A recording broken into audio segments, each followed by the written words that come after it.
The underground parking garage beneath the Intercontinental Hotel in Madrid was dimly lit even during the day, its concrete walls and low ceiling creating an atmosphere that felt removed from the bustling city above.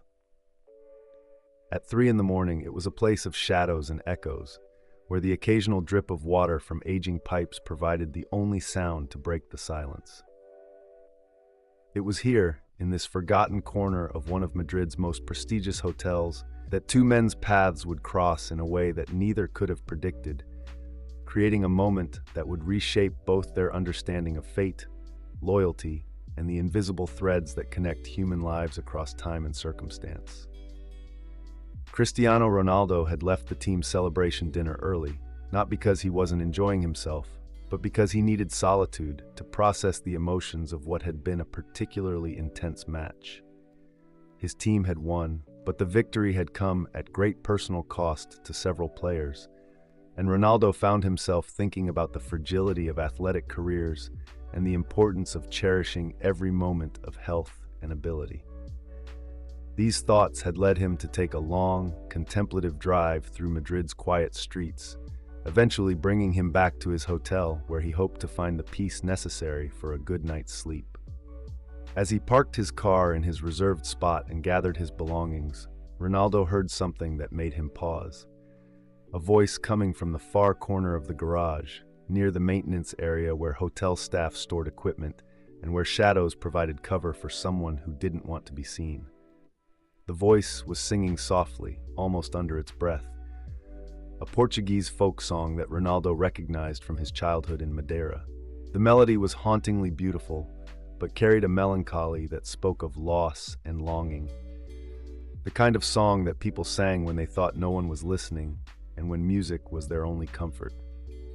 Ronaldo stood perfectly still, his car keys suspended in his hand, listening to words that transported him back to his grandmother's kitchen and summer evenings when life was simpler and dreams felt both impossible and inevitable.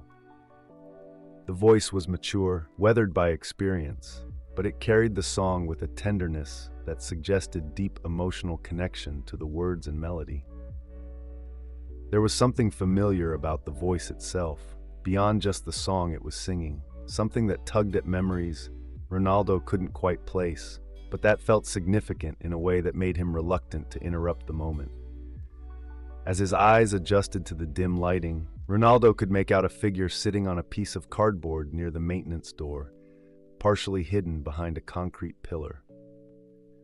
The man appeared to be middle-aged, with long, unkempt hair and clothing that suggested he had been living rough for some time. Beside him was a small collection of possessions, a worn backpack, a blanket that had seen better days, and what appeared to be a photograph clutched in his weathered hands. The scene was heartbreaking in its quiet dignity, a man who had found shelter in an unlikely place and was comforting himself with memories expressed through song. Ronaldo felt torn between respecting the man's privacy and offering help to someone who was clearly in need. He had encountered homeless individuals before during his charitable work, but there was something about this particular moment that felt different, more personal, as if he was witnessing something sacred rather than simply observing someone's misfortune. The Portuguese folk song continued, each verse carrying more emotion than the last, and Ronaldo found himself moved not just by the man's situation, but by the beauty and sadness of the music echoing through the concrete space. Finally, the song came to an end, and the garage fell silent, except for the ambient sounds of the building's mechanical systems. Ronaldo took a tentative step forward, his footsteps echoing softly against the concrete floor. The sound caused the homeless man to look up sharply, clearly startled by the realization that he was no longer alone. In the dim light, Ronaldo could see fear flash across the man's face, the instinctive reaction of someone who had learned to be wary of unexpected encounters. "I'm sorry," Ronaldo said gently in Portuguese, his voice carrying clearly in the quiet space. "I didn't mean to disturb you. I heard you singing, and it reminded me of home. It's been a long time since I heard that song." The homeless man scrambled to his feet, clutching his possessions defensively, but as Ronaldo's words registered, his expression changed from fear to confusion to something approaching recognition. He stared at Ronaldo intently, studying his face in the dim lighting, and then his mouth fell open in disbelief. "That voice," the man whispered, his own voice trembling with emotion. "I know that voice, but it can't be, it's impossible." Ronaldo stepped closer, concerned by the man's obvious distress. "Are you all right? Can I help you with something?" The homeless man's legs seemed to give out, and he sat down heavily on his cardboard, his eyes never leaving Ronaldo's face. "Cristiano?" he said, his voice barely audible. "Is it really you, or am I finally losing my mind completely?" The use of his first name by a stranger might have alarmed Ronaldo under normal circumstances, but something in the man's tone suggested that this wasn't a typical fan encounter. There was an intimacy to the way he spoke Ronaldo's name, a familiarity that implied a deeper connection than celebrity recognition. "Do we know each other?" Ronaldo asked gently, moving closer and crouching down to bring himself to the man's eye level. In the better lighting, he could see that despite the effects of hard living, the man's features were refined, intelligent, suggesting someone who had once lived a very different life than the one he was experiencing now. The homeless man laughed, but it was a sound filled with pain rather than humor. "Know each other? Cristiano, I changed your diapers. I taught you to kick a football. I was there when you scored your first goal in Youth League. I'm your Uncle Miguel." The words hit Ronaldo like a physical blow. Uncle Miguel had been his father's younger brother, a man who had been like a second father to Cristiano during his early childhood in Madeira.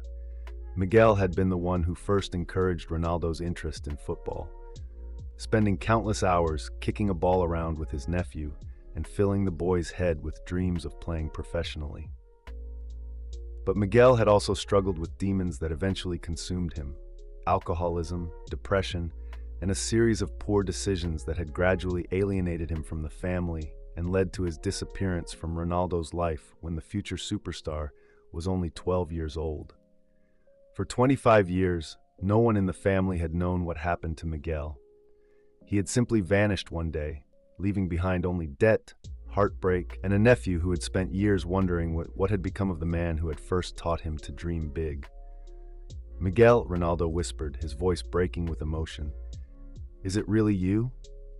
The two men stared at each other in the dim garage lighting, uncle and nephew separated by decades of different choices and circumstances, but connected by bonds that time and hardship had never completely severed. Miguel looked ancient, despite being only in his 50s. His face weathered by years of living on the streets, addiction, and the accumulated weight of regrets that had never been resolved. "I know how I must look," Miguel said, his voice filled with shame. "I know this isn't how you imagined seeing me again. I've followed your career from a distance, watched you become everything I always knew you could be. I've been so proud of you, Cristiano, but also so ashamed of what I became." Ronaldo didn't hesitate. He reached out and pulled his uncle into an embrace that was 25 years in the making, holding him tightly despite the smell of unwashed clothing and the awkwardness of the situation. Miguel broke down completely, sobbing against his nephew's shoulder with the kind of deep, wrenching grief that comes from years of bottled-up pain and self-recrimination. "I'm so sorry," Miguel gasped between sobs. "I'm so sorry for leaving, for disappearing, for missing your entire career. I wanted to come back so many times, but I was ashamed. I was weak. I became everything I never wanted to be." Ronaldo held his uncle tighter, his own tears flowing freely now. "You're here now," he said firmly. "That's all that matters. You're here, and I'm here, and we're family. Nothing else matters."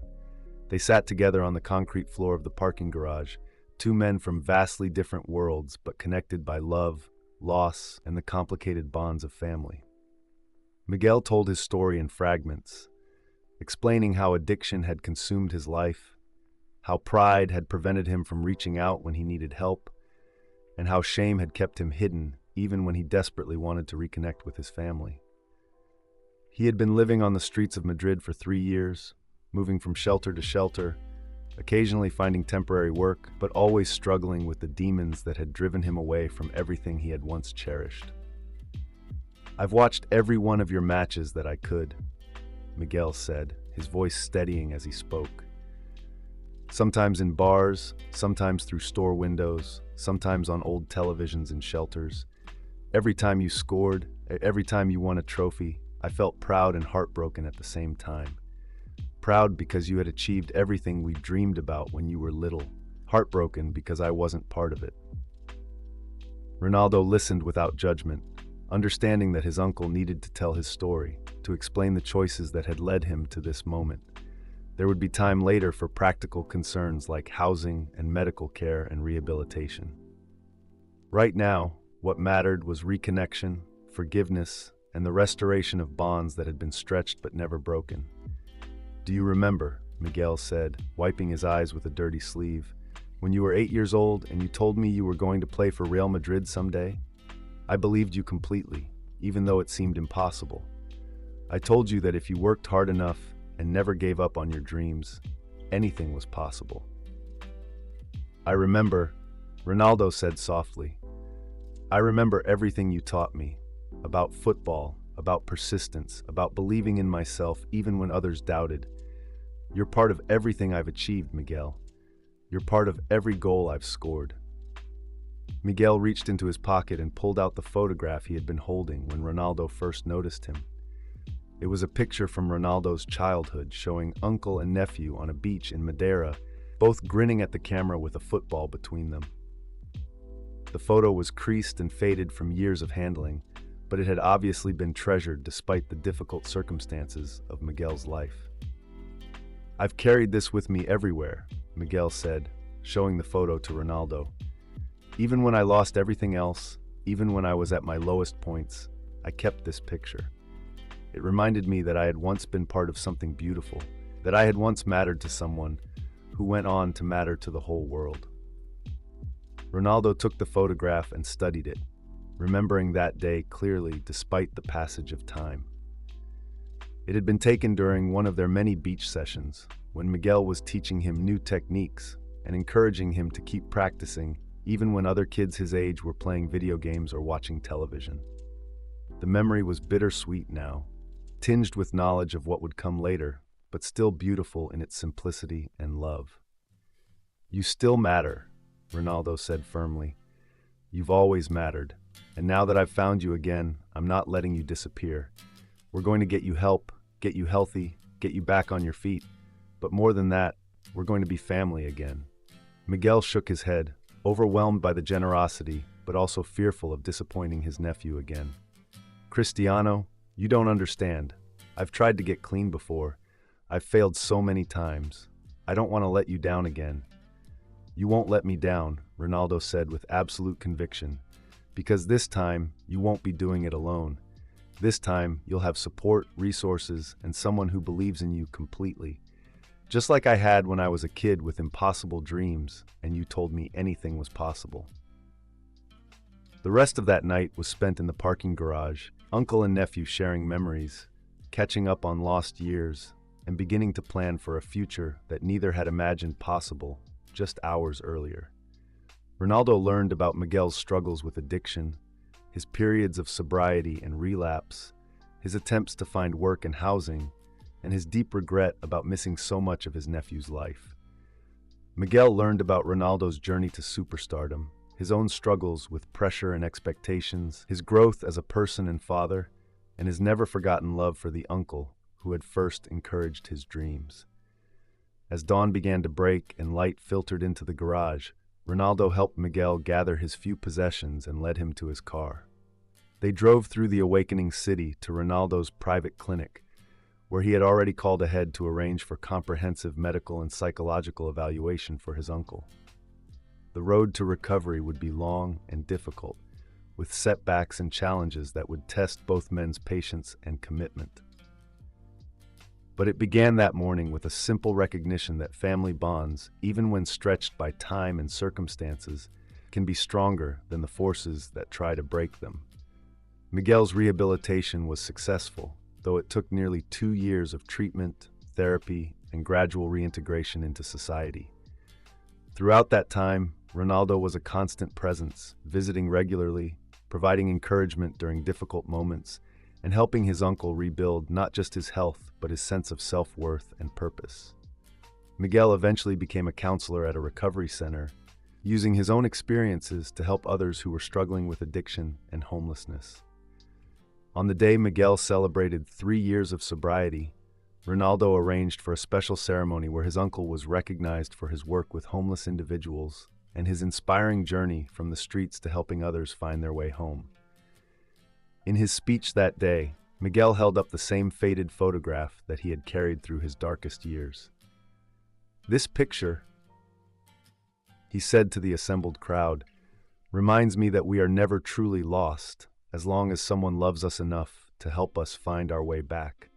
My nephew found me in a parking garage at my lowest point, and instead of being ashamed of what I had become, he reminded me of who I had always been. That's what family does. That's what love does. And that's what we all have the power to do for each other." Ronaldo, sitting in the front row, wiped away tears as he listened to his uncle speak. The man who had once taught him that anything was possible had proven that truth in the most profound way imaginable, not through athletic achievement or professional success, but through the simple act of finding his way back to love, dignity, and purpose. After the ceremony, as they walked together through the recovery center that had become Miguel's workplace and second home, Ronaldo reflected on how a chance encounter in a parking garage had reminded him that the most important victories in life often happen far from stadiums and trophies. Sometimes they happen in the darkness, when someone who was lost gets found, and when family members separated by time and circumstance discover that love has been waiting patiently for them to find their way back to each other.